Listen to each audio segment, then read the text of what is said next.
I'm really thrilled to be here. I don't know, was anybody here about a month ago to listen to the speech by Governor Blanchard?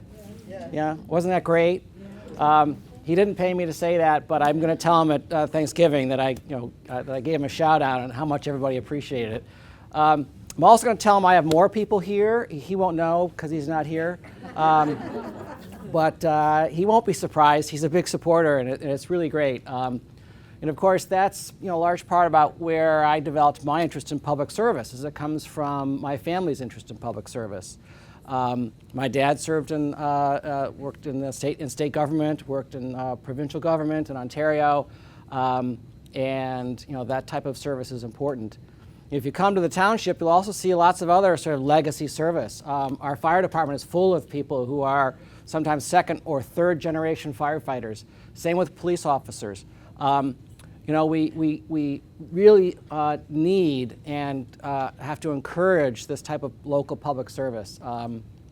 We really rely on it, and you all rely on it, as you know. We can watch the news and the media, and it really plays up the dysfunction that we see in Lansing, or the acrimony we see in Washington, or the division they say exists in America. But when it comes to sort of really important key government services that we rely on every single day, whether it's taking a shower or taking the trash out, that's provided by local staff, local public servants, and we as local elected officials help to oversee that and guide that and make sure that everything's being provided to the level of expectation that the residents of the township expect. So.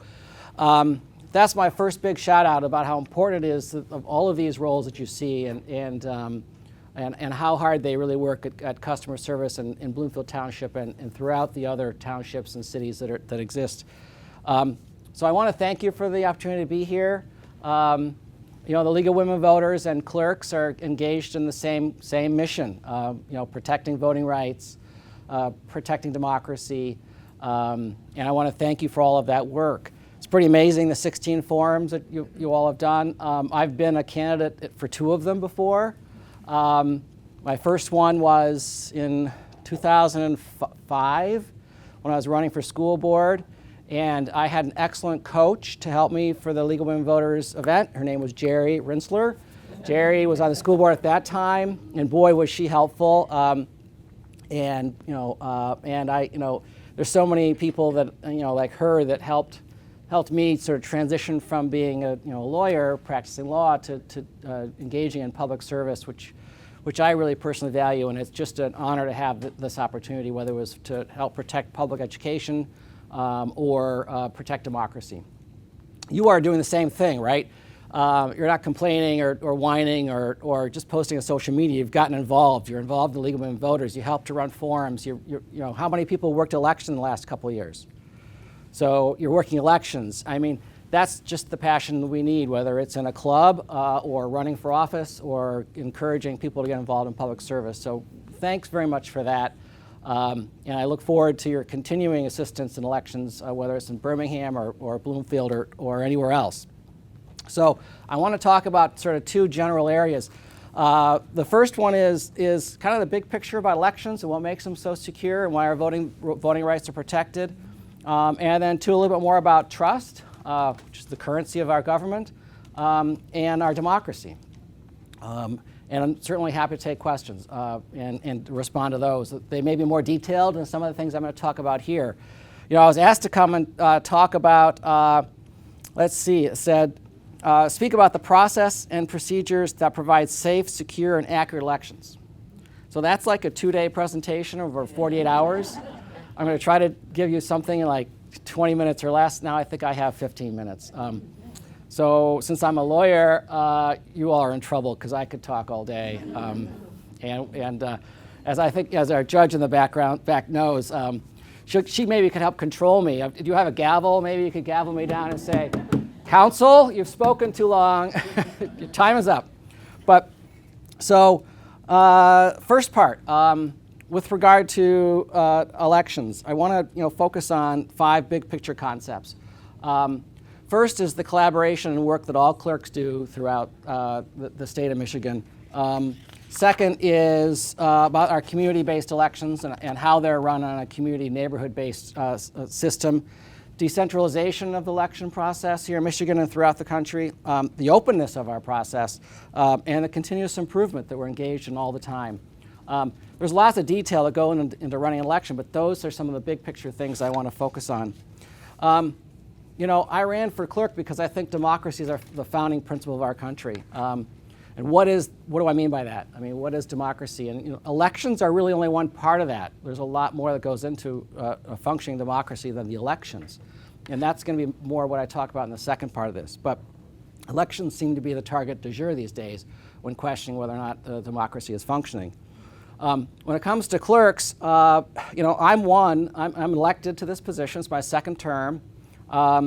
You know, there are 1,242 other townships with an elected clerk. In 10% of those, they had nobody running for clerk in the primary. And you obviously cannot run a township if you can't run elections. It's one of the foundational initial functions of a township is to run an election. 90%, when it came to the general, 90% of the townships had only one person running, or in other words, they were unopposed. I ran unopposed.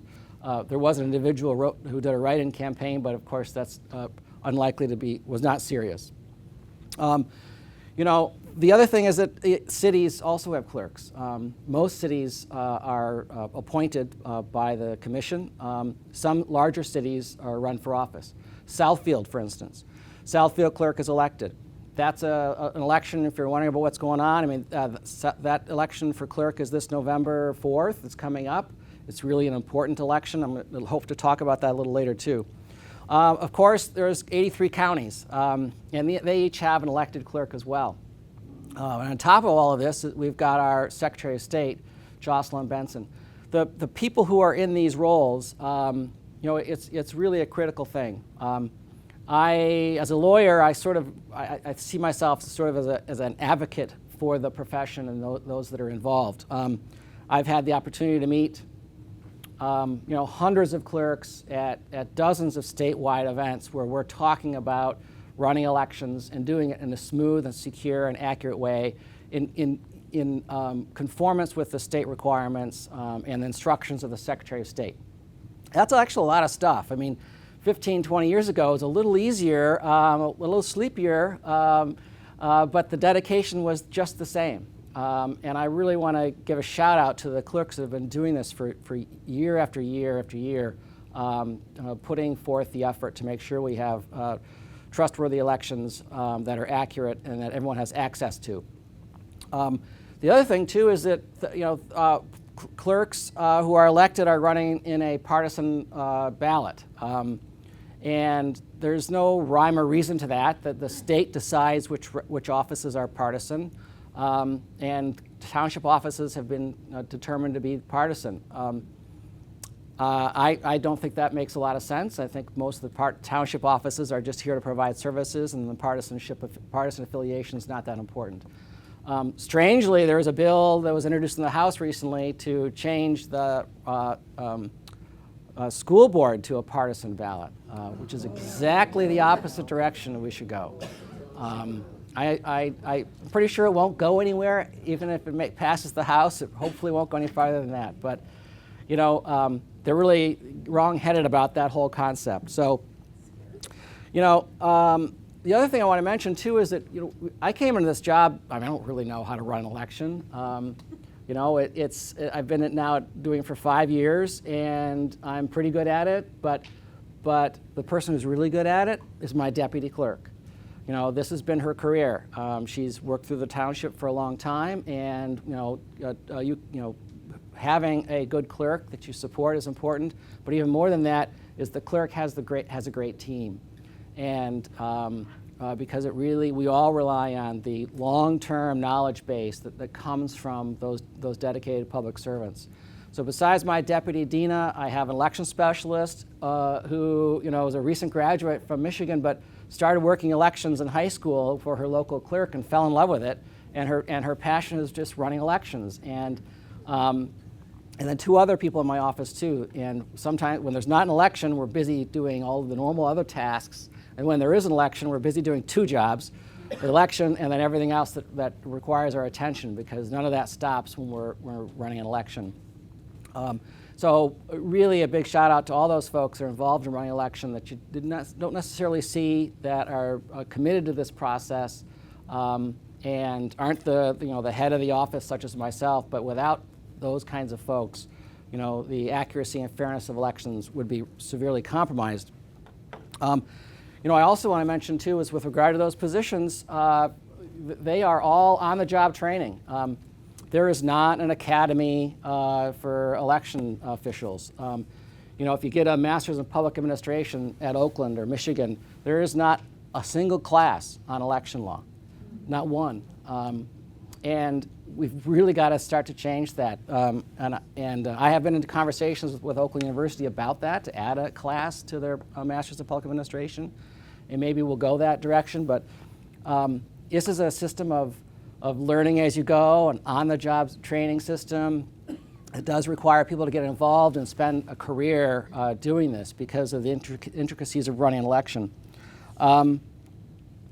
So the other thing I want to mention is the folks that I've met, again, whether they're a Republican or a Democrat or a partisan, a city or a township, in other words, nonpartisan, really are collaborative and working together to try to help each other out. And I want to provide, I want to really shout out to some local folks that have all been a clerk longer than I have, but I count as super great friends who do amazing work. And that's Debbie Binder in West Bloomfield, Kim Markey in Waterford, Alex Bingham, who's in Birmingham, the city of Birmingham, Amy Burton, who's in the city of Bloomfield Hills, and Eileen Harryvan, actually I've been clerk a little longer than Eileen, but who's in Southfield Township. So around us here, we have an amazing team of clerks that have great staff that are ensuring that elections are happening consistent with the rules and requirements. And that's the number one thing. I mean, we've got to have the rules and requirements, but we've also got to have, again, the talented teams that are going to do this on a day-to-day basis. So in particular, we gather together, this group of us, and talk about elections and share our discussions and help recruit when we need to, refer people back and forth, for instance, with regard to election workers. And that's something I'm going to get into a little bit more too. But so besides the clerks and elections, I also want to mention that the duties of running an election are pretty extensive, and who you have in that position is really important. But at the same time, occasionally someone comes into it who just was unprepared, who volunteered because no one else would. And I really feel for those folks. But if the wheels come off or the train goes off the rails, the Secretary of State does have supervisory authority over what we do and can suspend me or any other clerk from election activity to make sure that the rules are followed. So, well, it does depend on, the election depend on the quality of the clerk and their staff, that we are being watched and monitored to ensure that everybody's doing it correctly. So on occasion, folks are elected who are over their heads or don't really have the same interests that I do in elections, and those folks are identified and handled. Did I see a hand there? Just stretching? So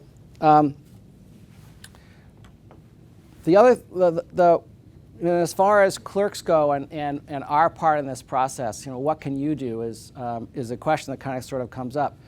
And most of you are already doing that. You're here in this club. You're helping to advocate for voting and voting rights and elections and run forums for candidates.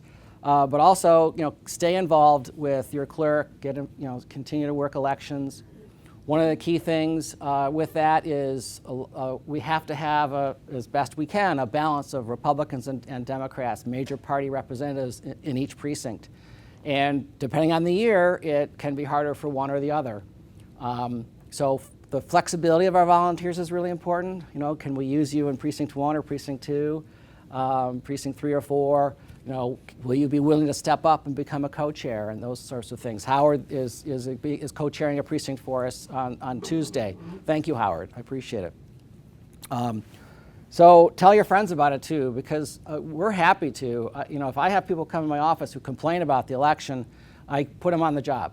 I mean, we're gonna you know, we're gonna give them training, and to a person they've come out and said, well, this is great. You know, I really have to have seen it. I trust the process more. But what we're left with then is, well, what about Detroit, right? What about Southfield? And you know, my position is I know the clerks in both those places and the people who are involved, and they're following the same processes. They go to the same training that I do, and it's the same election. And it's gobbledygook, you know, to the idea that somehow it's all perfect in Bloomfield, but it's not in Detroit. That part falls on deaf ears much more often, I have to say, than convincing them that we're doing it right here locally. Yeah. I don't know if you're going to address this. I've always wondered, is it by municipality, or what is required to put a candidate or a ballot question on the ballot? How is that determined? So state law decides, let's say ballot issue. I mean, that's decided by state law. It's done by a very strict process of petitioning and counting signatures of registered voters from the appropriate locations. Getting on the ballot, you know, for local township election, you can either pay I think it's like $150, $100. Thanks, Howard, or get a petition. And most people these days just pay the $100, and then you're on the ballot for the primary if it's a partisan election. Is that unique to each community or across? That's statewide. Those are statewide rules. Could you please Yep. say that again? So, I thought you had a nominating petitions. well, the nominating, so for local office like a clerk or a treasurer, a trustee on a Bloomfield Township trustee, or any trustee, the nominating petition or pay $100. Just pay to get on there. Yeah, they do. People just I pay. never knew that. Yeah, yeah. Linda? Are you going to cover what's required to become a registered voter in your talk today? Well, I wasn't, but if you want to talk about that, that would be a great question. We can go into some of that detail. But Because it's So- very controversial with petitions that are out there now. So I want to be able to answer questions when I run into that. You know, people will ask, well, how, you have to prove citizenship. I mean, Yeah. do you have to prove you do not. You people, if they want to become registered to vote, they have to complete the form and swear that they are a citizen under penalty of perjury. It's a felony to say otherwise. And then how do you check after that person signs the affidavit to know they are a real citizen? The townships do not check at all. We have no access to citizenship records. The Secretary of State has access to citizenship records, and we probably all know she has recently checked with regard to the number of people that may not be a citizen. So that is true that we do not check when someone registers whether or not they're a citizen. Right? So any other questions about that, about registering? But if they vote and they're not a citizen, they can be found out, can they not? Yes. Yeah, so they have to be, well, first to get in the system, they have to register. And registering does not require proof of citizenship. It doesn't. It's a trust thing. Yep. So how easy is it for someone that is a non-citizen to vote? Well, you have to have identification. So let's break that down farther. Eventually, you have to have some sort of government-issued identification. Someone, for instance, who's an illegal alien, who's not here with an appropriate documentation, they can't get a driver's license. To get a driver's license or other state ID, you have to have appropriate documentation, either as citizenship or your permanent residency or other permission to be present in the state. So we can eliminate the idea that there's illegal aliens who are registered and voting. That's not happening, period. What we're left with is people who may have a driver's license who have falsely claimed to be a citizen and then are registered. And that person, we're not checking in advance. Not happening. How often is that happening? Well, I can tell you in Bloomfield Township, by the way, here it is, 99.9% of the people show ID. So that question about showing ID, hardly anybody shows up at the precinct that doesn't show ID. And oftentimes the ones that do are just showing up to test the precinct. We have folks that want to test on sort of both sides of the issue, conservatives and liberals. But so almost everybody is here with appropriate ID, which means that at the very minimum they are a citizen or a lawful permanent resident. Of course, only the citizens can vote. Now, if you want perfection, we could live in a police state. Maybe we do. But even in a police state, there are still crimes. I'm concerned about mass shootings and how often people are murdered by senseless violence. But in protection of the Second Amendment, people would argue that we need to protect the Second Amendment, and there's always going to be law breaking. There is. People are people. Some make mistakes, and as I think the student did in Ann Arbor, ultimately made a mistake, came in, and the only reason why they found him so quickly was he came back and says, "Oops, sorry." We had a student recently in my office who's 18. He was just finished his citizenship exam, and they were doing a background check and found that he was registered to vote in Bloomfield Township. He did it online during a school fair that was being held to encourage people to vote, to register to vote. And his position is he just didn't understand what was happening. That his teachers, the folks that are above him, the counselors were encouraging him to do it, and he did. And he is now, we've sent a statement to the ICE office along with the prosecutor to decide what to do with that case. I don't know what they'll do. But of course, that's a pretty sad situation for him. So it can happen, but at the same time, the auditings are checking it, the Secretary of State has information to check it, and we're watching all the time, and the numbers are extremely low. Let me put one last spin on it. I mean, look, if we have to have proof of citizenship for someone to register in the future, the clerk's offices are going to do it, and we're going to do it really well. My office issues passports. We're going to open more. I'm going to argue that we should be waiving fees. We're going to do whatever we can to get people the documentation they need to prove citizenship, because it's about 40% of Michiganders, for instance, have a passport, which is not very many. So if we have to prove ID, the township clerks aren't here to make that decision. Our job is instead to implement it uniformly and consistently with everybody, but we can also help make sure that everyone has the proper ID. And so my office issues these passports on a regular basis. So yeah, that's a great question. You want to keep on going on that angle? I mean, are there questions about registration? No, I mean, I confront this because I'm working on 2 petitions for Yep. ballots. And I see people out there who are paid for trying to create another ballot for the people. That's to make elections more secure and more safe. And I want to be able to talk intelligently why you should do something else. So that's why I'm asking you, just so I can talk intelligently. Well, I mean, the key really is that I know the argument I hear, and I've from the side proposing it, which is that any unlawful vote dilutes your vote, right? I mean, so we don't want even one unlawful vote.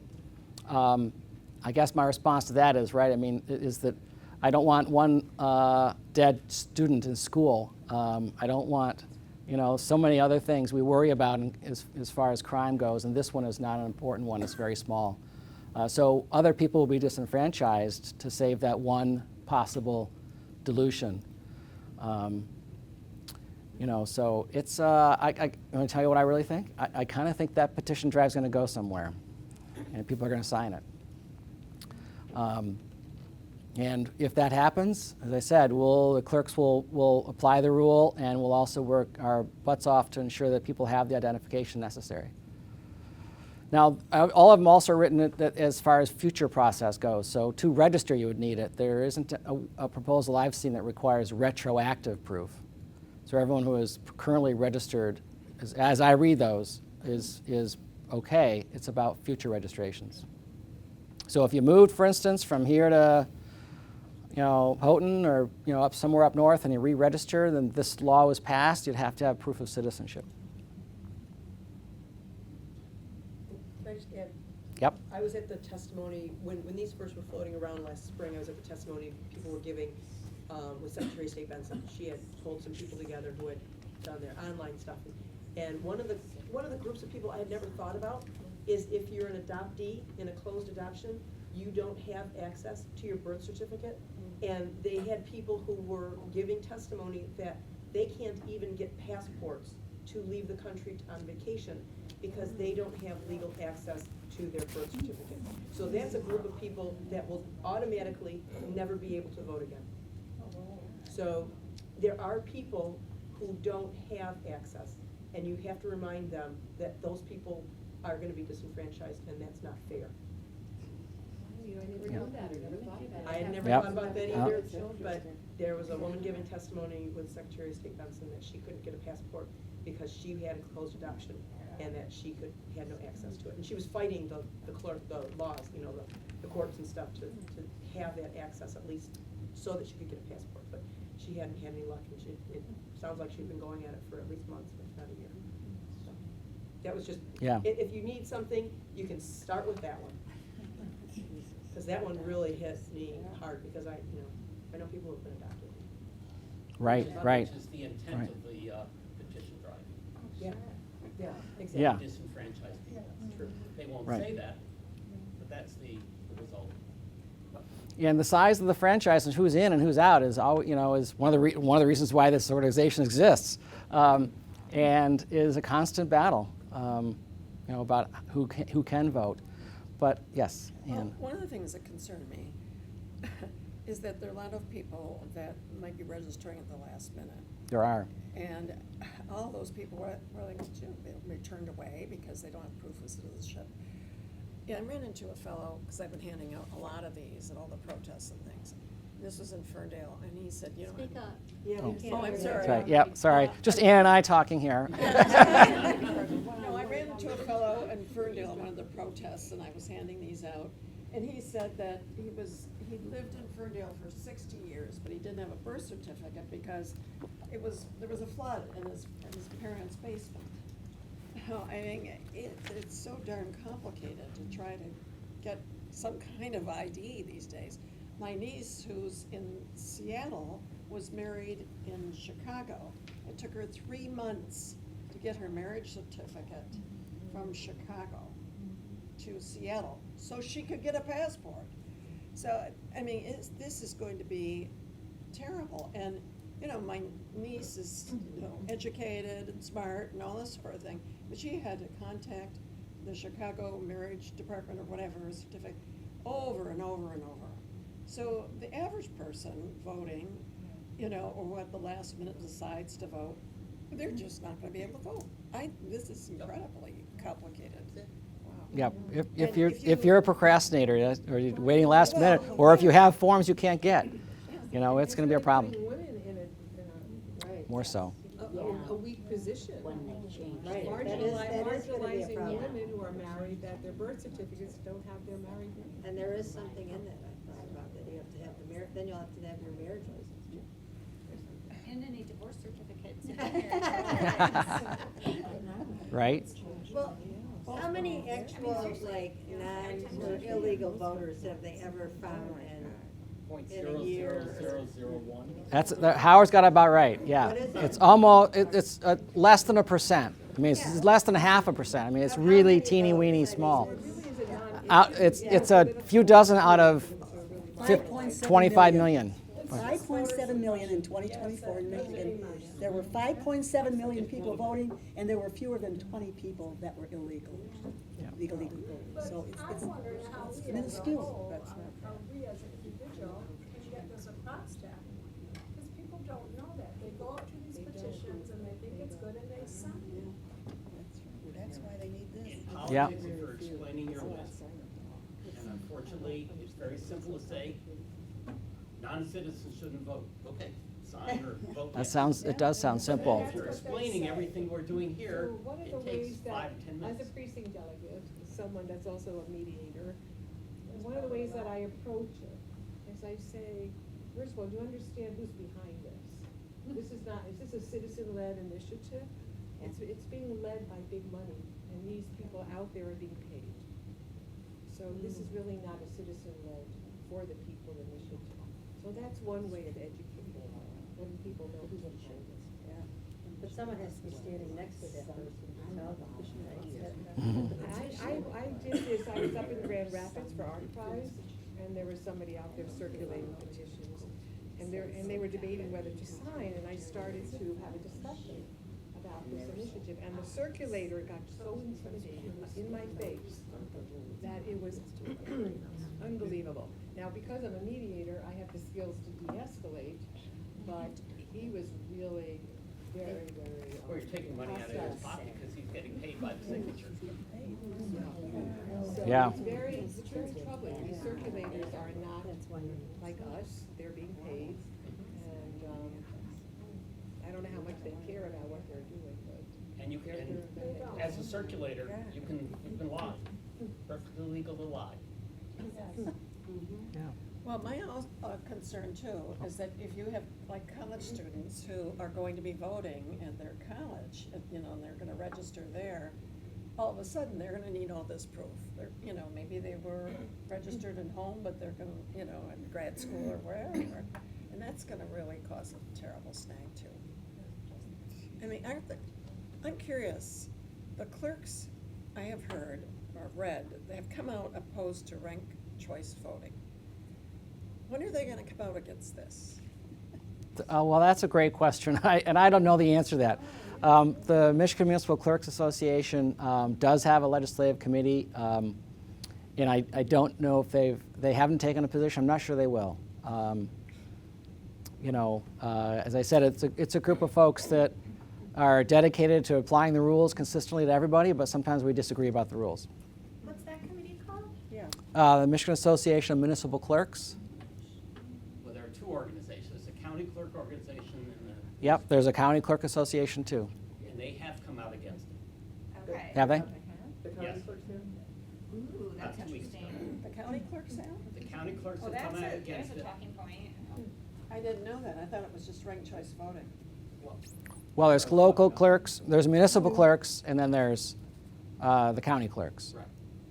Okay. which have different Came out against associations. ranked choice voting. Yes. Yeah, no, but she was What asking about about. these other petitions? Other We're talking petitions. about this. No, this Yeah. Haven't come out against So I'm sorry, you had a question back there.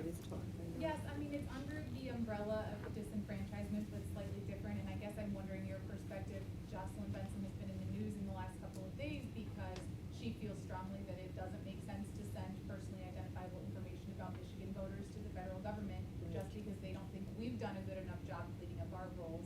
How can we, boots on the ground, support her and support that decision, knowing that that's really important to set the stage for other states that might also be facing similar challenges? Well, I think it's an education campaign. I don't really have an answer to that because what I would say really is we did it already by electing Jocelyn Benson. And when the next challenge comes, we're, between now and when we pick the next Secretary of State, we've got to make sure we pick the right Secretary of State because that sets the tone for all of us. And she has the power to do it. Same with the Attorney General. Local clerks are important too. A lot of times these races sort of fly under the radar, but those are races to know who's the good candidate, support that candidate, and then trust that they're going to deliver on the types of priorities that we have.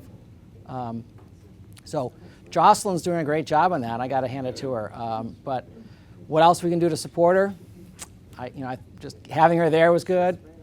And there'll be another critical election in 13 months about who the next Secretary of State will be.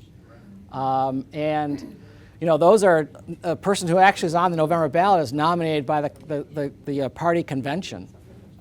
So if you've got an opinion about that, you go to the Democratic Party convention or the Republican Party convention and have your voice heard there. The Democrats, by the way, has an open convention, so anybody who's a member of the party can go to the convention and vote on who is, say, nominated to be Secretary of State.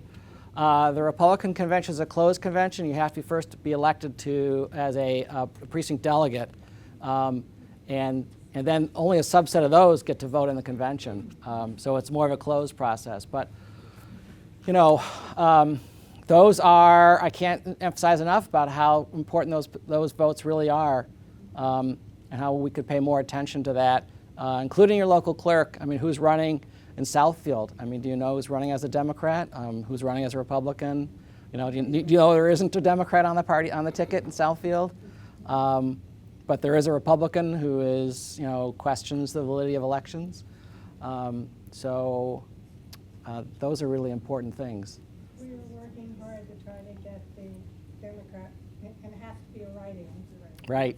When that died, we were Yeah. trying to get her, because the gentleman who's running against her is very much a conservative, and Southfield is mainly Democratic. Right. And if he gets in, he can control elections. And Right. So yeah, he's a 2020 denier Yep. of the election. So Gwinnett, I think, works in the clerk's office. Do I have that right? I think she's worked elections before. Yeah, She was an he's office never person. worked She in- didn't Oh. do much as it related to the elections. I'm also a Oh, she's an office city of person? Southfield resident, Okay. and I've been part of the, as an election inspector over the years. And no, this particular candidate that the Democratic Party, the local party, has pushed forward isn't very experienced. There is another individual. It's nonpartisan, by the way. Yeah, there's a It's not- second write-in, too. We don't, but Oh, the it's- other okay. write-in candidate is another more experienced public servant, an individual that has sat on the Southfield City Council and has helped out insofar as clerk duties are concerned over the last year and a half that we've had this previous clerk.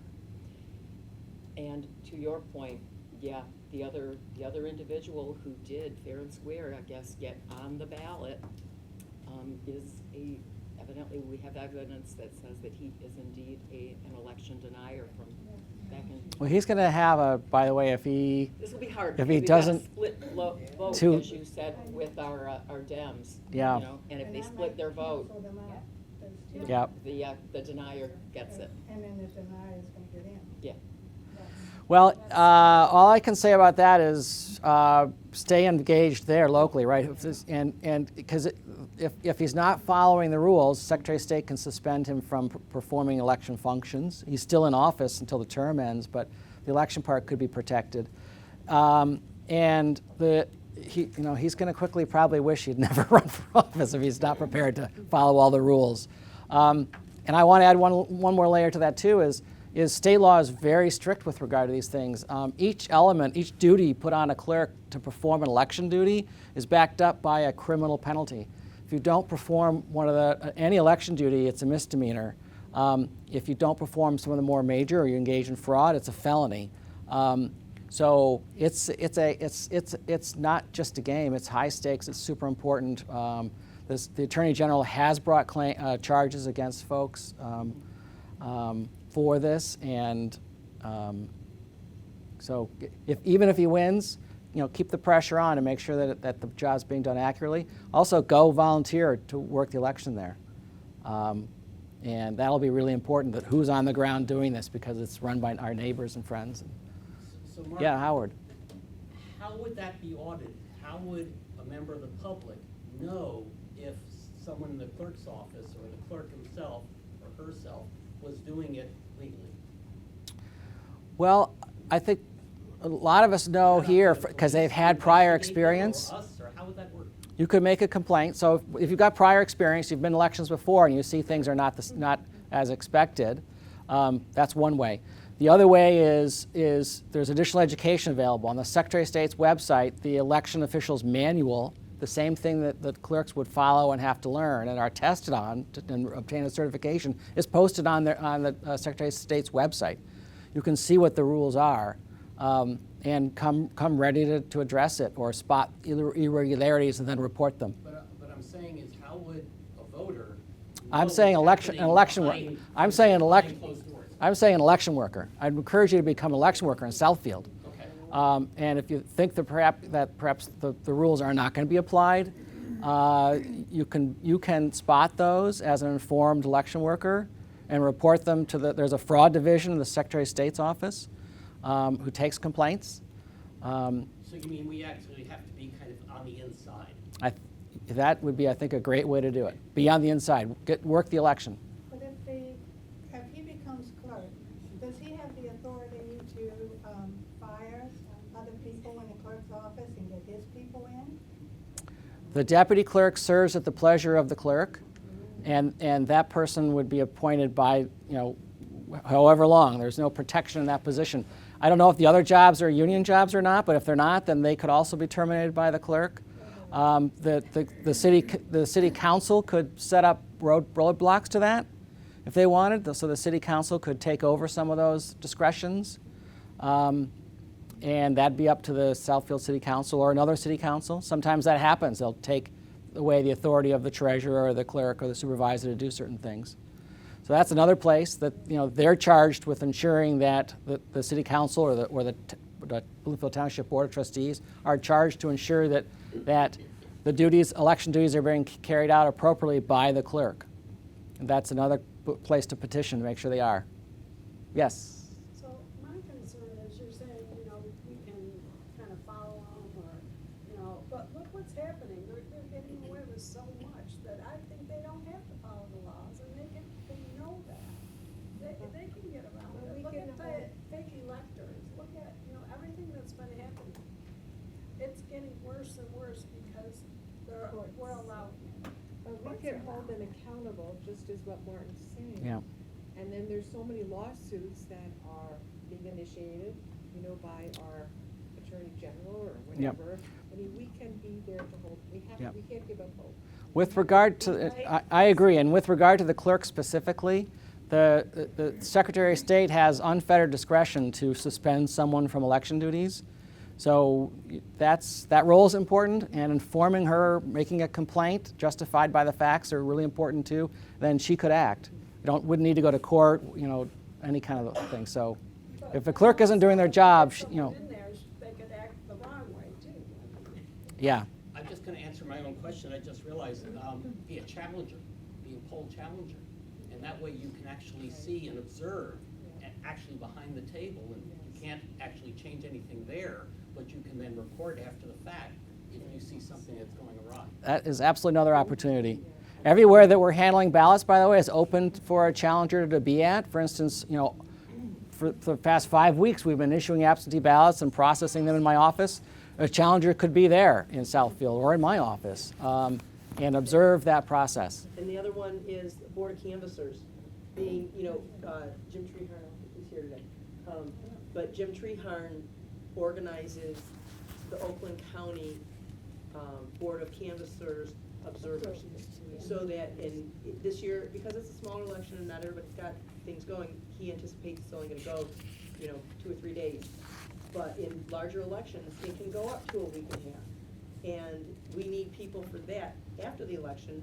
It's easy work, but it is important work to be there, to keep an eye on, well, what are they doing? How are the clerks managing things? How are the Board of Canvassers addressing any discrepancies? And what are they doing about it? Are they just kicking it out? Are they actually doing the work? Because I've done it before, and the clerk and the assistant.